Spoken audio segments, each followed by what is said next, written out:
Je présente rapidement, pendant son installation, l'autoradio trouvé sur Amazon. Alors il n'est pas cher du tout, c'est très intéressant.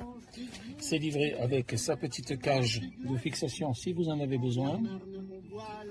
Il y a 3 extracteurs en métal, donc ça c'est sympa. Il y a 2 câbles DIN si vous en avez besoin.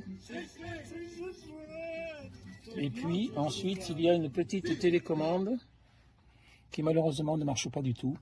Alors il faut insérer une pile CR2025 à l'intérieur. Malheureusement, les piles CR20 grand format comme ça, elles ne rentraient pas car j'ai dû tailler ici l'insertion. C'était apparemment pour une petite pile.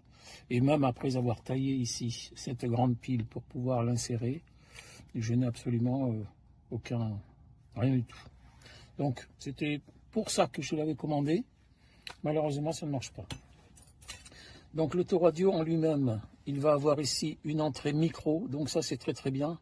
J'ai essayé le Bluetooth et on a une très très bonne écoute et un très bon son lorsque l'on parle, sachant que mon micro extérieur qui est ici est branché légèrement au-dessus de mon pare-soleil. Il est ici, là, branché là contre la... Voilà, donc avec le micro externe, j'ai été très content. Ensuite ici, nous avons le bouton de volume. Donc là, on le met en marche. Le bouton de volume. Là, il est sur la fonction MP3 avec la carte ici, la clé USB. Si j'appuie,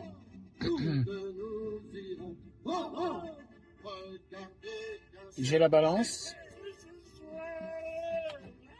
Là, j'ai les aigus, les basses. Non, ça c'est la balance. Ça c'est l'égalisation. Je crois que j'avais autre chose. Il y avait aussi, ça c'est les aigus. Vide. Voilà, ça c'est le renforcement des basses. Et ici, nous avons le mode pop, le mode rock et le mode jazz. Le mode classique. Et ensuite, on enlève l'égalisation.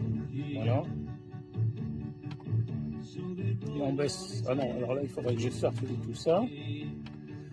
Voilà. Je descends ici. Ensuite, je change de mode. Je peux passer en auxiliaire.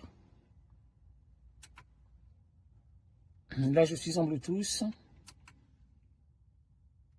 Et ici, je suis sur la radio. Je capte très mal dans ma région. Sachant qu'après, on peut mémoriser en appuyant longtemps. Voilà. Et ici, je change les modes de radio, les bandes. Voilà. Ici, j'ai la fonction random pour écouter.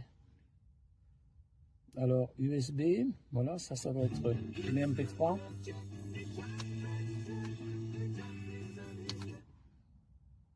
Et là, il va aller chercher des morceaux dans le hasard. Alors le problème c'est qu'on ne peut pas choisir un morceau. Si vous avez 800 MP3 sur la clé USB, vous ne pourrez pas choisir puisqu'il n'y a pas d'écran. Voilà. Voilà, c'est tout ce que j'avais à dire. J'espère que ce petit test vous aura été utile.